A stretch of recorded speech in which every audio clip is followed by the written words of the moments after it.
All right. So I think we are ready to get started. We have about 15 folks online, and people will be coming in as they're available. We're also recording this webinar, so we can distribute it later. If you have any problems with hearing me or with what you're seeing on the screen, please feel free to use the chat box or the question function to ask us any questions or interact with us. On your screen, you'll see a couple of instructions. You can use your computer audio to talk back to us, or to talk with us, I should say. So I have unmuted everyone from my end. You can choose to mute yourselves if you would like, but if you want to, excuse me just 1 second. If you want to talk with us or ask any questions as we are presenting this information or towards the end, please feel free to do that. But again, please mute yourself. I've unmuted you from my end so that you're able to interact and talk freely.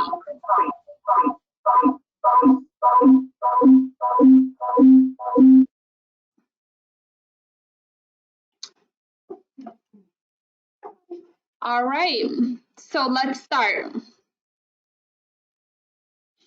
So again, this is the Investing in the Field to Advance the Blueprint for Action Grant Information webinar. Hello, just to do a quick round of introductions for who we are as the presenters. We're all Women's Foundation of Minnesota staff. This is Lily Mola talking. I am the Vice President of Community Impact. Hello, everyone. My name is Brooke LaFleur. I'm the Dr. Rita Clark King Fellow and the Young Women's Initiative Program Manager here at the Foundation. Hi, everyone. This is Jasmine Sanchez. I'm the Program Officer and the Grants Manager at the Foundation. Fantastic. So during this hour, we'll offer you information about who we are as the Women's Foundation Minnesota. Perhaps some of you, it's the first time you're interacting with us. If you are a current or former grantee partner, welcome back. We'll talk a little more about the request for proposal of the current YWI RFP. We'll discuss our online grant application process and answer any questions via, verbal questions you have or questions you may type in through the question functionality of this GoToWebinar. So just to tell you a little bit more about the Women's Foundation of Minnesota, we are a statewide women's foundation focused on advancing gender and racial equity across the state. We lead with an intersectional lens. We center communities most impacted in the process. And we have the values of hope, generosity, and inclusion as we continue to co-create, adapt, and learn from the work that we lead.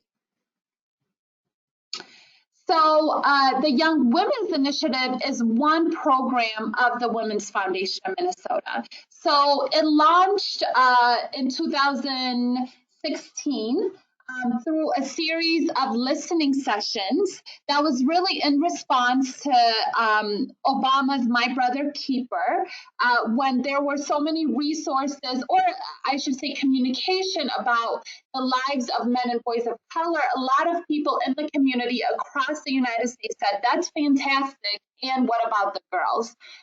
So in response, we launched these series of sessions. We did deep research, deep engagement with communities, and what was born was the Young Women's Initiative. So really, the Young Women's Initiative declares when we center and invest in young women of color's leadership and solutions, all young women, families, and communities thrive.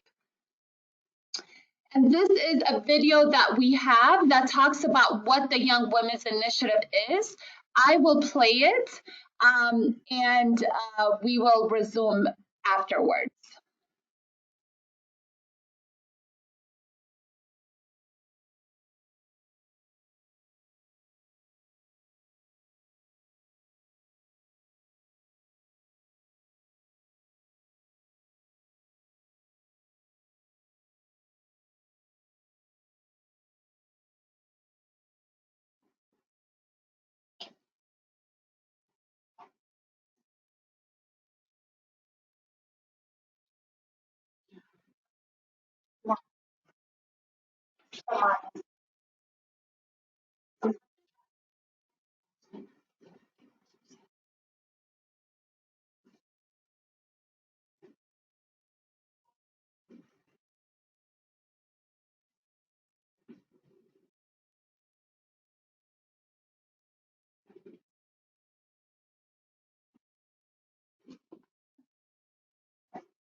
So that was a video that hopefully helps you understand what the Young Women's Initiative is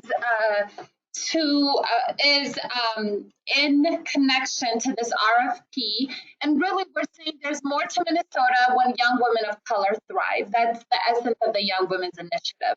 And to reiterate, it is a 7-year, $10 million investment in the leadership ideas, organization, policy that impact young women of color, young women in greater Minnesota, Indigenous young women, LGBTQ youth, and young women with disabilities. So as the video iterated, we started with deep listening and engaging with young women and their families across 8 communities. So when we say young women of color, we are talking about African American, African immigrant, American Indian, Asian American and Pacific Islander, and Latina young women, as well as young women who are LGBTQ, young women with disabilities, and young women in Greater Minnesota who may not be young women of color. So if you have any questions related to that, please let us know at the end. So we've done a lot with the Young Women's Initiative since we launched. We have reached nearly 4,000 young women across the state. We've invested, actually this says 1.3 million, but we've invested close to 2.5 million in organizations since inception, and 80% of the organizations we've invested in are led by women of color. We also invest in young women directly, but this webinar and this RFP that we're talking about today is specifically about grants to organizations that are 501c3 or fiscally sponsored, or within schools or government that impact young women in the communities I mentioned earlier. And so, you know, after the first round of investment in the Young Women's Initiative, we really talked with grantee partners and said, how can we improve the way we are engaging with organizations that work with young women as a philanthropic institution? They gave us a lot of helpful insights. Some of which being the good of providing multi-year funding, general operating support, and general opportunities for the field to come together as they are getting funding from the Young Women's Initiative. So in response, we have designed this RFP to be responsive to what we heard. For one, it will be a two-year grant, so it will be multi-year. And it will be investments ranging from $15,000 per year to $25,000 per year.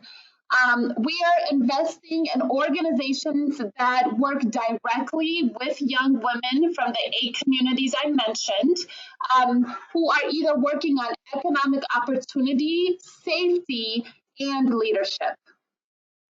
So you could, and to be clear, you could be running a program that's about economics and leadership, or safety and leadership, or economics and safety. And we have, and we'll go deeper in what that means in just a bit. Additionally to the funding, grantee partners funded through this program will also have an opportunity to be part of a cohort that participate in capacity building opportunities. So in the past, we've had everything from policy to fundraising as means to support organizations as they're serving girls. And to be clear, when we say young women, we are talking about cis young women, trans young women, and young people who do not identify with either gender but are impacted by systems that may be prescribed to their physical identity as female. So to dive deeper in the various goals you can apply for, when we say economic opportunity, we're really talking about, are you building programs that increase young women's pathway to either STEM careers or middle and high wage occupations? So that may include working with young women to increase their understanding of key barriers, key opportunities, to increase the strategies to eliminate those barriers. Perhaps you're working with young women to increase enrolling in post-secondary education, or accessing internships, or you have a gender-specific program within a larger institution that focuses on making sure the young women in that institution thrive. So anywhere from programs that are within schools that are on the weekends to programs within larger institutions such as colleges and universities that are specifically for women of color or women in greater Minnesota or LGBTQ people, etc. When we say safety, we are talking about improving safety of young women through education and awareness.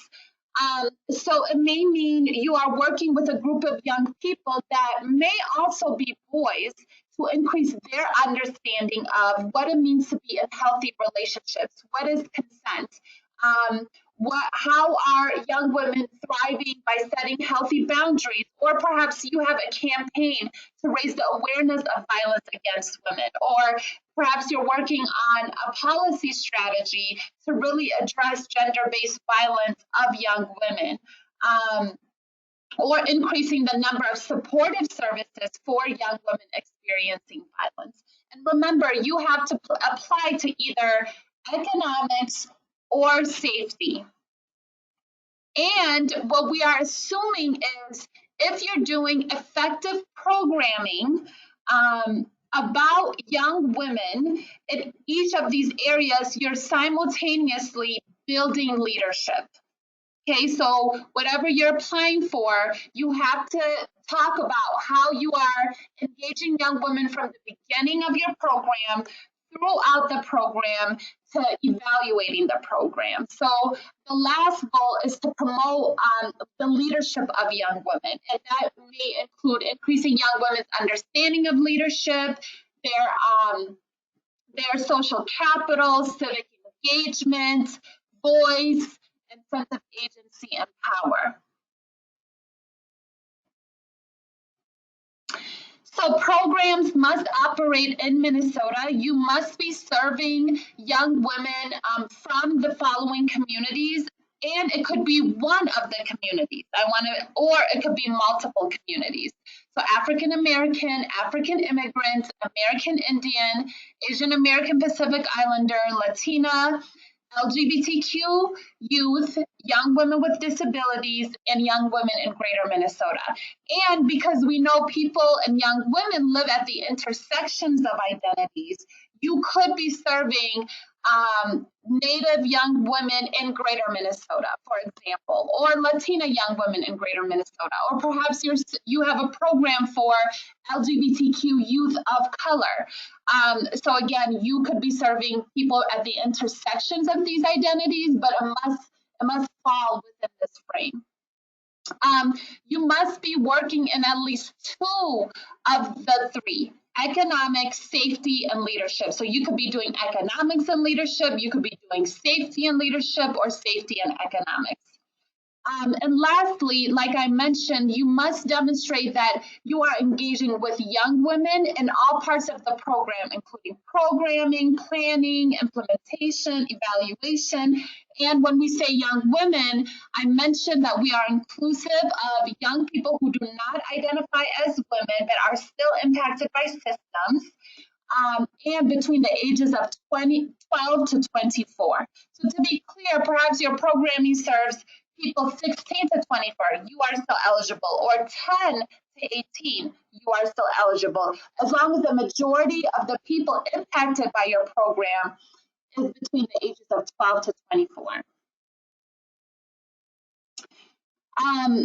So before we go into logistics, I just want to open this time up for any questions that are coming up. Feel free to use the microphone on your computer, or use the question dialog box to talk with us. Any questions on the content?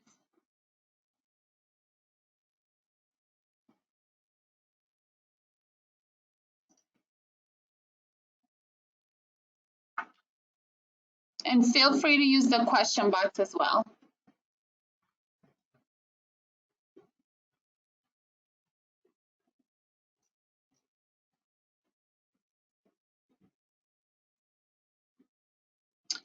Okay, so I have one question in the question box. Are you open to funding events?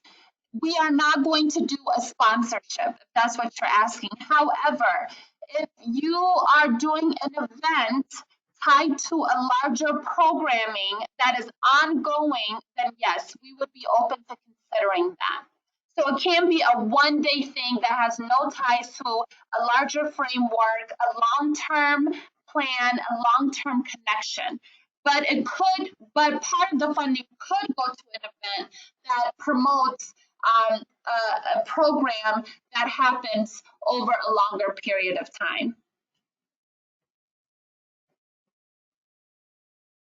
Any other questions? And I'm going to make sure our volume is up.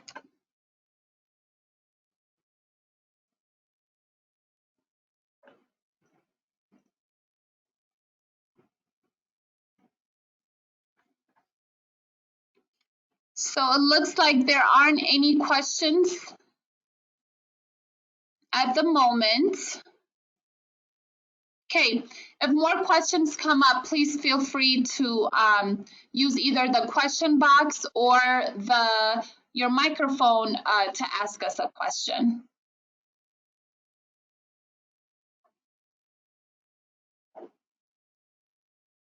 So all applications will be reviewed by young women themselves, as well as staff from the Women's Foundation of Minnesota. So we do participatory grant making, and that's really important because what we ask of you in terms of engaging young women in all aspects of your programming, we also work to include in how we do all aspects of our programming.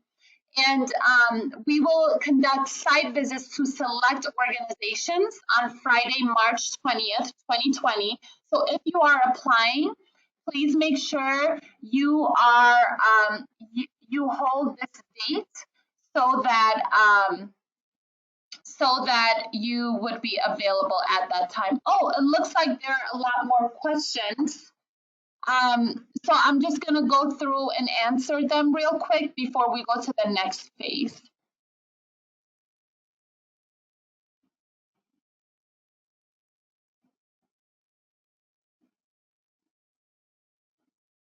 So the one question, when you say demonstrate how young women are involved in planning process, how much detail are you looking for? Kenosha, we are really looking for how are you responsive to what young women are telling you they need as you're developing the program? Did you do listening sessions? Did you hire any interns? Do you have an ongoing feedback process so that you're making sure you are involved? The second question, can you confirm the grant term, 1 or 2 years? These will be these will be 2-year grants. So after each year, we'll send out an evaluation, and based on you working towards the goals you've outlined, and if you're still in the eligibility frame of the Young Women's Initiative, you will receive a second year of funding. Regarding to communities, if you serve a broader community, which includes the 8 listed, are you still eligible? Yes, Jennifer, you would be eligible, but it is really imperative you talk about if the majority of the communities you're serving are indeed those that are the 8 communities, and how your programming is culturally competent or aware of the identities those 8 communities hold and responsive to that. Another question, could you review what are allowed expenses for the budget? So these will be general operating support dollars. We will ask you to talk about a program that the Young Women's Initiative relates to, and that's the program you will report on.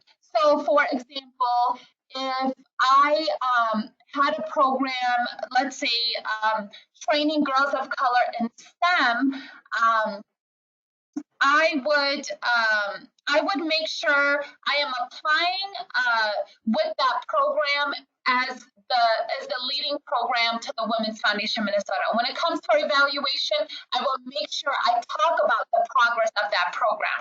However, from the $25,000 that I get, I could use part of that money for overhead costs because it will be coded for general operating. So think logistically, it will be general operating and it can support staffing and other overhead costs. However, you should be applying and reporting on the specific program related to the Young Women's Initiative. And I see there was no audio for the video that we showed. We apologize. The video is available on our website under the Young Women's Initiative. So if you have a chance, please go and see that as well.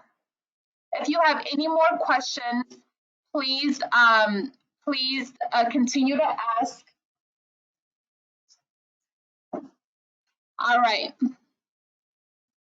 So going to the next part of our webinar, will show you how we can navigate the website and application process, especially if you haven't had an opportunity to do it before.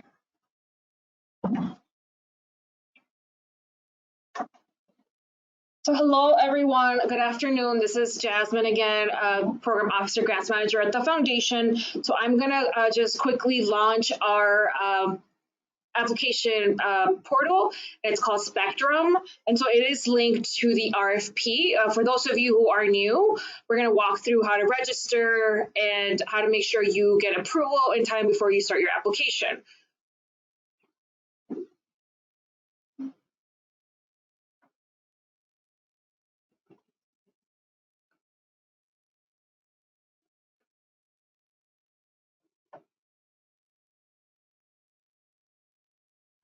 So we're loading here.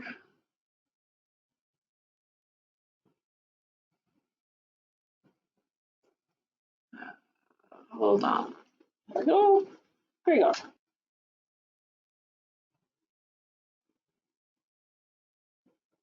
And just as an FYI to everyone, the RFP link is on our website. The video link that may have had no sound today is also on our website. And this link to this recorded webinar will be put on our website this week as well, in case you want to review this recording as well. Great.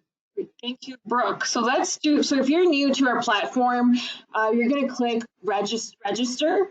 So when you do that, you will be asked information about your organization. So what is your name, what is your email address, and ideally the grant, the person filling out the application. So you do your password, you accept the terms and conditions, and then you also want to make sure you click the grant applicant box. And then this will launch a search for you to find your application. So if I do that, we'll have this prompt that says, like, here, find your application. So if you're already in the system, you might come up. If you're new to our organization, you will probably need to fill out the information about your organization. Or if you're a fiscally sponsored project, then you want to make sure you are looking for the organization that is your fiscal sponsor. Once you do that, then you'll make sure to, again, add your information and you register. So when you do register, if you're new to our system, please make sure you give yourself time. So some of you may have noticed that the application is due on February 20th at 11:59 p.m. So we will not be in the office at that time. We will be asleep. So please make sure that you do request access to the portal way in advance, especially for those of you who like to work at night. Please make sure you do this in advance. We're asking for 24 hours in advance so we can get access, so you can get access to the portal.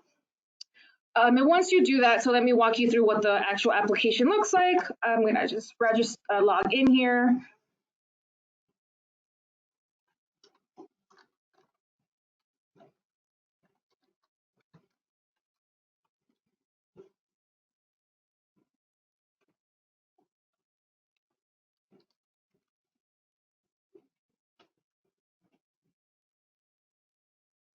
So give it a second.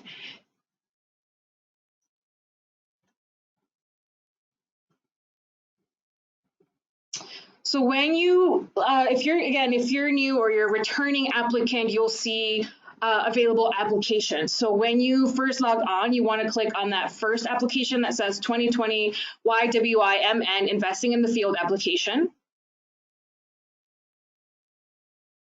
And so here is the application. So the RFP information, organizational information. So all of the questions that are required will be pink. So you do have to enter a value or answer before you submit. And then obviously fiscal sponsorship information if you're fiscally sponsored, have you received funding, proposal description. So these questions will have character counts. And as you note at the top of the screen here, there's this highlighted portion. So some questions will have a blue question mark symbol, and then this question mark symbol will just give you additional context on the question we're asking, or just, for example, if we click on it, please click Control plus recommendations if you want to add more than one. So you'll see that throughout the application process. And if you run into some issues, please make sure you contact me. And then the last bit is just attachment information. And again, you'll have things that are required and things that aren't required. And lastly, we have our demographic survey just down here. There is a link, a hyperlink, where you can click and download the Word doc. And then that should launch this form where you will fill out information about the program that you're applying for, and then you should be able to save, and then you should be able to upload it into our system. So when all of the pink boxes are filled in, you should be able to click submit. But if you are having issues, please make sure you reach out to us. One other thing about the application portal, if you, for example, like you are done, or for the day, you've done as much as you can, when you return to the application portal, make sure that you go to your homepage as a grant applicant. And instead of clicking on the available applications, what you're going to want to do is look for the application on the left-hand side. So that should be like, oh, I just was working on this. I submitted this on the 22nd, or I still need to work on this. Please make sure you do that. And so instead of launching a new application, you are working on a saved application. One more note, for those of you who like to copy and paste from a Microsoft Word document, if that's your preferred way of working on application, please make sure you use an intermediary like Notepad to, sometimes, the system is glitchy and you just want to make sure you don't have any like wonky characters that show up on your application as you're copying and pasting from Microsoft Word. So give yourself a chance to maybe look over some characters, especially like apostrophes and things like that, on a notepad. And that should be a program on your computers to make sure you're eliminating or getting rid of wonky characters. Any questions? I know there's we have questions here.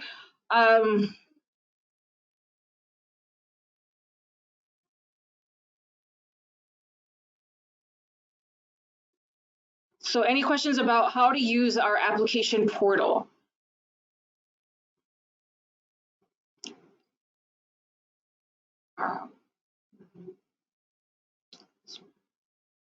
So at the moment, we don't have any questions around the application portal. So we're going to pass it back to Uli and answer the rest of the questions in queue. Thank you so much.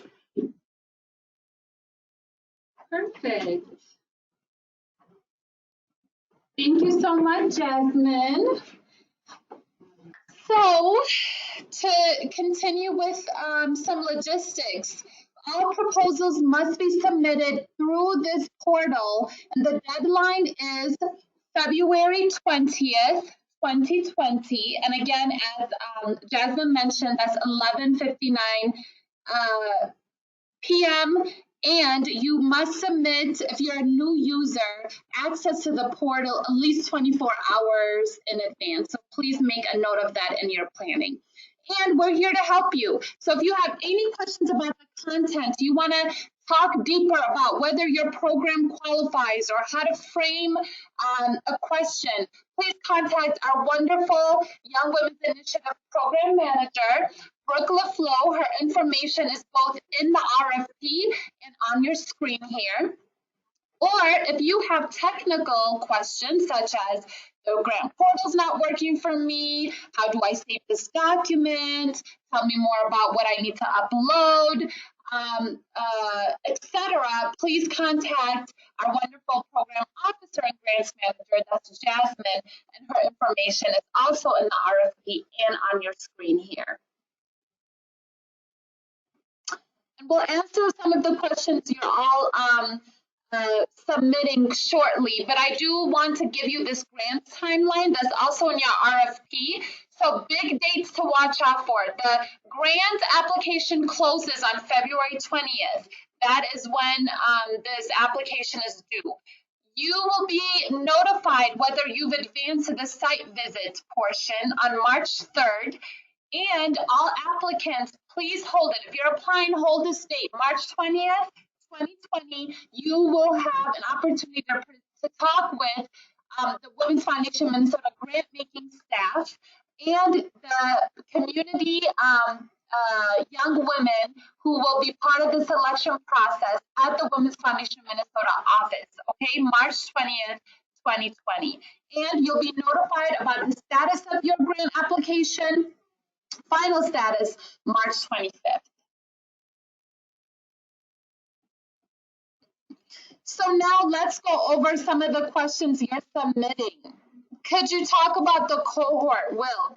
Yes. So in the past, the cohort has gotten together over a period of a year, 4 times over a year. It usually happens quarterly. And we've talked about everything from training on if nonprofits can do political advocacy and policy, to training on diversity, equity, inclusion, to training on fundraising. So having an opportunity to do both one-on-one coaching with fundraising professionals and big group convening, to informal networking time so the field can build with each other and share best practices. So that participation in the cohort is a requirement of the grant, and the grant application asks, who do you think will be part of this cohort? Will it be your program leader? Will it be your executive director? For different organizations based on your size and how staff work on the programs you are applying for, it may look different for you. Okay, Amal, you're asking if you could apply for this grant and the Girls Best grant. The answer is yes, you absolutely can. You are very unlikely to get funding for both, but you can apply for both so that if you don't qualify for YWI, you could be considered for Girls Best. So if you have plans to apply for both, you certainly can. And the Girls Best application comes out in later this February 26th. So that RFP will be out. We'll do a webinar for that RFP as well. So if you have any further questions on that, please do connect with us.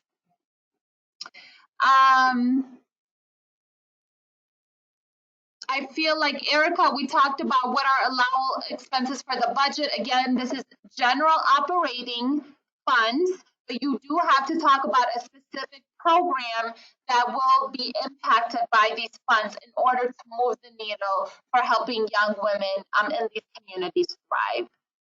Is this slideshow available to access after this webinar? Yes. I want to mention the outcome requirements is in the RFP, and the slideshow will be up on our website.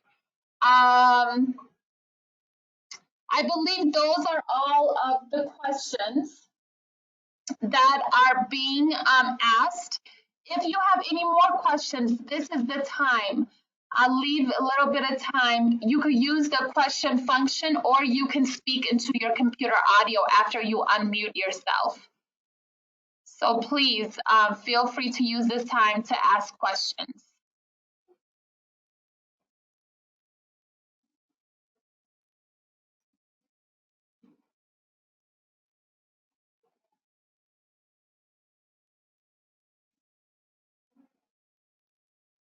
All right, it doesn't sound like everyone is saying thank you. I want to thank you for taking time out of your day to listen to this webinar. Again, we are here to help.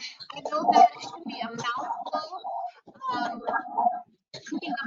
intersectional equity and the Young Women's Initiative.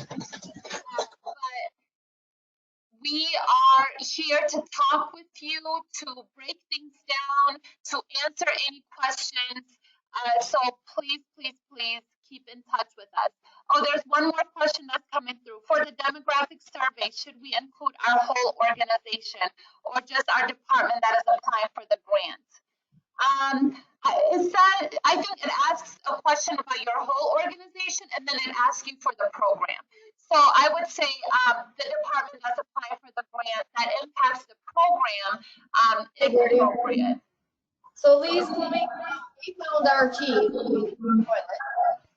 All right. So what was that question? Angela, were you asking a question?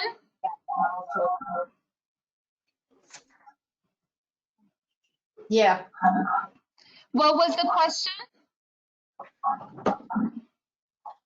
That's fine. Yep. Yep. Okay. So will this webinar be sent out to everyone involved? Yes. It will be sent out when the recording is uploaded onto our website. We'll make sure to send you the link, Erin.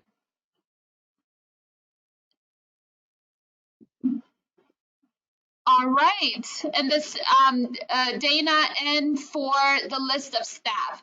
The list of staff, if you're applying within a big department, focus on how the department that impacts the program. Okay, so Office of Black Student Achievement would be appropriate, Dana. Okay. Well, we will continue to, again, thank you. And we are here for questions offline. Otherwise, thank you for participating in this informational webinar. And please connect with us if you have any questions, and have a wonderful day. Thank you. Thanks. Bye-bye.